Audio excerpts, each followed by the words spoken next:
नमस्कार जय जगन्नाथ आमे ओडिया भारी बढ़िया चली प्रथम विश्व ओडिया भाषा सम्मेलनी यार प्रचार प्रसार पई आमे सत्यवादी माटी एठी जेउठी पंचसखा माने देखिथिले ओडिया विश्वविद्यालय स्वप्न सिल्वर गांधी चरित्र रे मोहन महापात्र साखी गोपाल सत्यवादी माटीरू मातृभाषा ओडिया प्रेम रे सिल्वर गांधी मोहन महापात्र ओडिशा रे प्रथम थर पई आयोजित हेउछि विश्व ओडिया भाषा सम्मेलनी 2024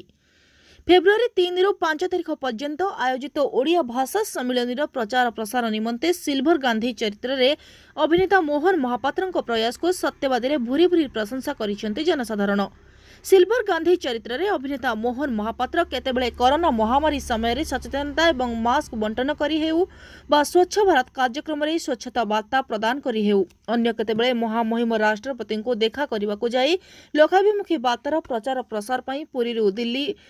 पदयात्रा करी प्रशंसा साउंडिबा सहित राज्य सरकार विभिन्न जनहितकर कार्य ग्रामांचल रे गांधी बेसरे बुली प्रचार करी राज्य और केंद्र सरकार ठारू सम्मानित होइछंती। एही अवसर रे आज सकाळ 10 घटिका समय रे साखी गोपाल पंचसखांग स्मृति पीठ रे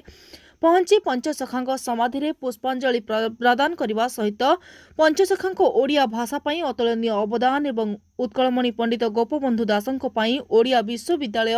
श्रेष्ठ श्रद्धांजलि बोली मत प्रकाश करथिले। नवनिर्मित ओडिया विश्वविद्यालय परिदर्शन करने सहित राज्य सरकार को उच्च कोटीर कार्य को प्रशंसा करथिले। सत्यवादी अंचलर महिला युवक स्वच्छासेवी मानक सहित मिसी आमे ओडिया आम भाषा बढ़िया नारा दे साखी गोपाल मंदिर पर्यंत आसी साखी गोपीनाथ को दर्शन करी भुवनेश्वर अभिमुखे यात्रा करथिले। साखी गोपाल मंदिर सम्मुखरे अन्य राज्यरू आसितबा दर्शनार्थी गांधी बेसरे मोहन महापात्र को देखि फूलमाଳ देई प्रणाम करने सहित भारत माता की जय मेरा भारत महान नारा देई चतुर्दिग प्रकंपित करथिले। जय जगन्नाथ आमे ओडिया भारी बढ़िया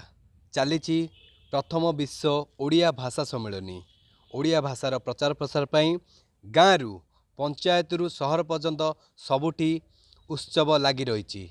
से आमे पवित्र सत्यवादी माटीरू ओडिया विश्वविद्यालय बकुल बनरू एक पदयात्रा आरंभ करिचु। ए पदयात्रा आमे पहुँचबू भुवनेश्वर मो सहित माँ मैंने अच्छा एवं सरकार को बहुत बहुत धन्यवाद देवी जे ओडिया भाषार प्रचार प्रसार करने 3, 4, 5 चली महाकुंभ प्रथम ओडिया विश्व भाषा सम्मेलनी जेउठी आपण मानकर सहयोग एवं भल पाइबा एकांत आवश्यक एवं आमे समस्ते विश्वविद्यालय रु एठी पदयात्रा आरंभ करूछु। ब्यूरो रिपोर्ट सभ्य समाज।